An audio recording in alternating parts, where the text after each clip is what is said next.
ہے کہ جب ایمان سریا ستارے پہ چلا جائے گا تو اس کو ایک اہل فارس سے پیدا ہونے والی شخصیت یا ایک جماعت واپس لے کر آئے گی.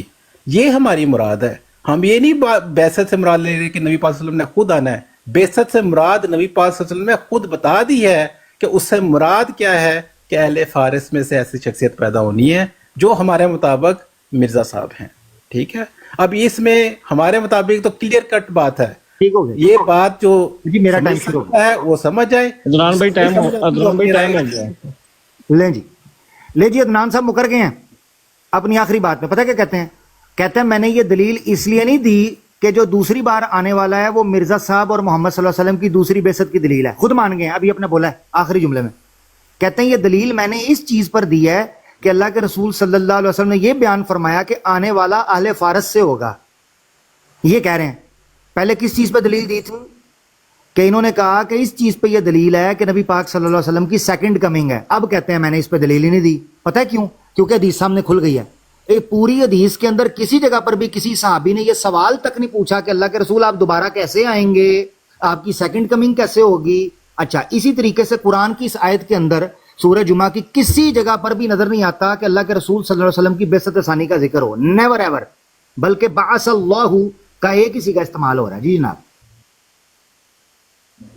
اگر نبی پاک صلی اللہ علیہ وسلم کی دوسری بعثت کا ذکر نہیں ہو رہا تو پھر کسی اور دوسری شخصیت کا بھی ذکر نہیں ہو رہا. یہاں پر کہاں پر کسی اور دوسری شخصیت کا یا اہل فارس کا اس آیت میں ذکر ہے؟ نہیں ذکر.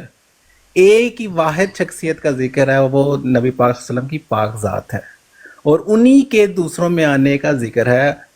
جب شخصیت ایک آیت میں ایک وجود ہو تو ضمیر اسی شخصیت کی طرف لوٹ کر جاتی ہے جس شخصیت کا اس آیت میں ذکر ہوتی ہے.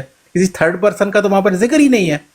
اب تھرڈ پرسن یہ وضاحت نبی پاک صلی اللہ علیہ وسلم کے آنے کی, بعثت کی وضاحت کیا تھی, یہی سمجھنے والی بات تھی. وہ نبی پاک صلی اللہ علیہ وسلم نے خود فرما دی کہ اس بعثت سے مراد کیا ہے, دوسروں میں آنے کا جو ذکر ہو رہا ہے اس سے کیا مراد ہے. ٹھیک ہے.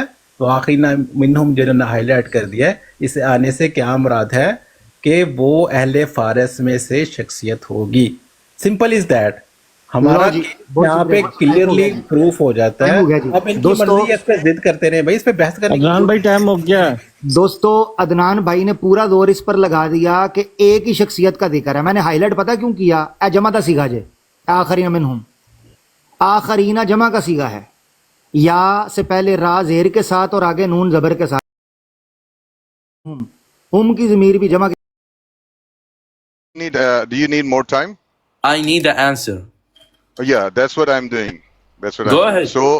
So in the first, you translated this ayah in a different way, and second time you translated this ayah in a different way. So which translation should I take? The first one or the second one? The second one. Oh no, or the second one doesn't prove your claim because you said among. That's what we say, among. So amongs mean company. It doesn't give the شخصیت کا ذکر ہی نہیں ملتا مبعوث ہونے کا. ہاں جی عدنان صاحب کی بن گیا, گل خراب ہو گئی ہے. جی محترم, یہ جو دوسروں میں آنے کا ذکر اس کو جمع میں ذکر کر رہے ہیں, یہ ان لوگوں کا ذکر ہے جن میں اس شخصیت کا نزول ہونا ہے.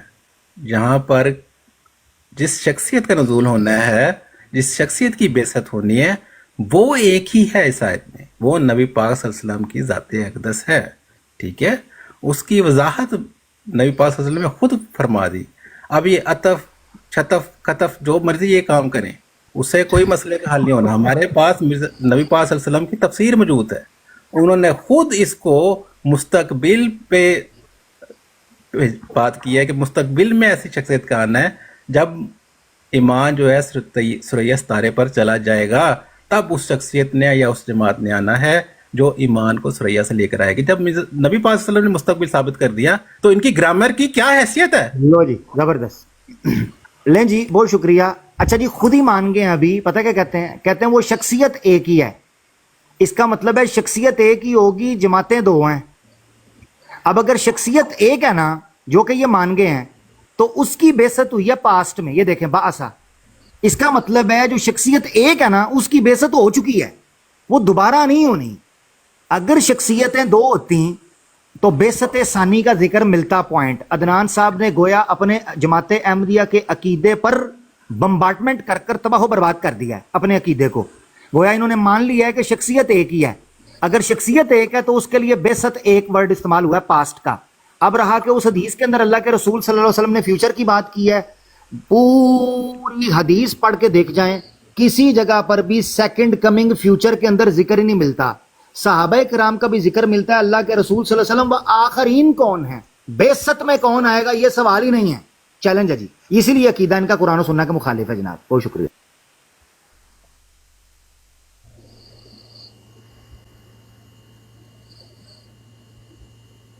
عدنان صاحب کیا ہوا؟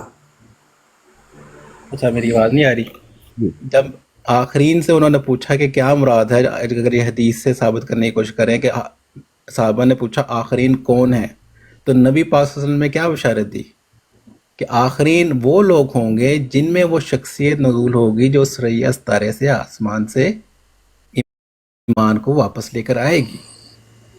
حضرت سلمان فارسی کے کندھے پہ ہاتھ رکھ کر بتایا کہ اہل فارس سے وہ شخصیت پیدا ہوگی یا وہ جماعت ہوگی جب ایمان, ظاہر سی بات ہے مستقبل میں, نبی پاک صلی اللہ علیہ وسلم کے زمانے پہ تو ایمان اپنی عروج پر تھا, جب اس نے عروج سے نیچے آنا تھا اور ثریا ستارے پر چلا جانا تھا تو تب اس شخصیت کا نزول ہونا تھا. اس کا ذکر نبی پاک صلی اللہ علیہ وسلم نے وضاحت سے کر دیا کہ وہ شخصیت کہاں پیدا ہوگی, کس قوم میں ہوگی, کہاں سے ہوگی, وہ نبی پاک صلی اللہ علیہ وسلم نے خود اس کی بشارت دے دی. ٹھیک ہے, یہ بات صاف ہے. اگر اسے ضد کرنا چاہتے ہیں بھائی ٹائم ہو گیا. اب تکرار ہونی ہے بھائی, انہوں نے اپنے آرگومنٹ دے میں اپنا پوائنٹ رکھ لگا ذرا, میں اپنا پوائنٹ رکھنے لگا. لیں جی, ایک اور پوائنٹ یہ ہے کہ اب میں دینے لگا ہوں مسیح موعود صاحب کا جواب. ٹھیک ہے, ویسے اسی پوائنٹ سے میں دینے لگا ہوں, اسی سے پکڑتے ہیں. یہ دیکھیں جی, اس حدیث کے راوی کون سے ہیں, یہ دیکھیں جو یہ پیش کر رہے ہیں, ابو ہریرہ. میں چیلنج کرتا ہوں کہ عدنان صاحب اپنے حکم اور عدل کی بنیاد پر حضرت ابو ہریرہ کو درایتاً ثقہ ثابت کر دے, نعوذ باللہ. اگر یہ حیات مسیح کے موضوع پر حضرت ابو ہریرہ کی حدیثوں کو نہیں صحیح سمجھتے, اور نعوذ باللہ مرزا صاحب نے لکھا ہے کہ ابو ہریرہ درایتاً کمزور آدمی تھے, نعوذ باللہ غبی تھے, تو اس حدیث کو جو کہ حضرت ابو ہریرہ نے تفسیر کے طور پر پیش کیا بخاری میں کیوں لیتے ہیں؟ جی جناب, اس سوال کا جواب بھی دیں. یہاں پہ حضرت ابو ہریرہ کی درایت کہیں پر موجود نہیں ہے, اور انہوں نے اپنی درایت یہاں پر کسی صورت میں پیش نہیں کی. انہوں نے نبی پاک صلی اللہ علیہ وسلم کے الفاظ پیش کیے ہیں, ٹھیک ہے, اور صحابہ کی کنورزیشن کو ڈسکرائب کیا ہے. حافظے میں ہم ان کو سکہ مانتے ہیں, اس میں کوئی دو رائے نہیں ہے. درایت میں یہ ہمارا واحد اوپینین نہیں ہے, صرف جماعت احمدیہ کا اوپینین نہیں ہے. آپ کے کابرین نے بھی اس بارے میں وضاحت سے بات لکھی ہوئی ہے کہ درایت ان کی کمزور تھی, اور ایسی حدیث سے یہ ثابت ہوتا ہے بہت ساری چیزوں میں جہاں پر ان پر سختی دوسرے ہمارے خلفاء نے بھی کی اس معاملے میں کہ درایت ان کی بعض صورتوں میں کمزور تھی. اس میں کوئی دورہ نہیں, ہر شخص کوئی مکمل تو نہیں ہوتا. جہاں پر ان کو اللہ تعالیٰ نے ایک بہترین حافظہ دیا تھا وہاں پر یہ چیز اس میں تھوڑی سی کمزوری تھی, اس میں کوئی دو رائے نہیں ہے. لیکن اس حدیث میں تو انہوں نے اپنی درایت پیش ہی نہیں کی, انہوں نے اپنے حافظے کی بنیاد پہ, جس کو ہم سکہ مانتے ہیں, وہاں پہ انہوں نے بات کی تھی, تو یہ بھی آپ کا معاملہ ختم ہو جاتا ہے. جی جناب, یہ دیکھیے گا, یاد رہے کہ درایتاً بنا حفظ کے ممکن ہی نہیں ہوتا. روحانی خزائن والیوم 19 پیج 127 اعجاز احمدی ضمیمہ نزول المسیح, اس میں لکھتے ہیں جیسا کہ ابو ہریرہ جو غبی تھا نعوذ باللہ اور درایت اچھی نہیں رکھتا تھا, لیکن جب یہ پوری عبارت آپ پڑھ سکتے ہیں, پوری عبارت, مگر یہاں مرزا صاحب نے صاف طور پر لکھا ہے کہ نعوذ باللہ حضرت ابو ہریرہ غبی تھا. کیا غبی کا حافظہ درست ہوتا ہے؟ عدنان صاحب درایت اچھی نہیں رکھتا, درایت کیوں اچھی نہیں رکھتا تھا مرزا صاحب کے بقول؟ پتہ ہے کیوں؟ کیونکہ مرزا صاحب کے بقول حضرت ابو ہریرہ کا حافظہ درست نہیں تھا. اگر حافظہ ہی درست نہیں تھا تو یہ روایت بخاری شریف کی آپ اس روایت کے اندر پیش کیسے کر سکتے ہیں؟ یہ صرف ہم کر سکتے ہیں, آپ تو پیش ہی نہیں کر سکتے, کیونکہ آپ کے نزدیک حضرت ابو ہریرہ حیات مسیح کے قائل تھے. جی جناب, اگلی باری میں اور حوالہ دیتا ہوں. یہ کہیں پہ کوئی قانون نہیں ہے کہ جس شخص کی درایت اچھی ہوتی ہے اس کا حافظہ بھی سب سے بہترین ہوتا ہے، یا جس کا سب سے حافظہ بہترین ہوتا ہے اس کی درایت اچھی ہوتی ہے. یہ کہیں پر کوئی قانون نہیں ہے، یہ بے شمار، یہ تو ہم سکول ڈیز سے اپنا دیکھتے آتے ہو رہے ہوتے ہیں کہ بعض بچے جو پڑھائی میں ٹاپ پہ جا رہے ہوتے ہیں لیکن انٹیلیجنس میں وہ باقی دوسروں بچوں سے پیچھے ہوتے ہیں. ہمیں پتہ ہوتا ہے وہ بندہ گھر جا کے کتنی دفعہ چیزوں کو رپلائی کر رہے ہوتے ہیں، لیکن جیسے ہی سوال کو بدلا جاتا ہے تو اس میں وہ کمزوری پائی جاتی ہے کہ وہ اس کو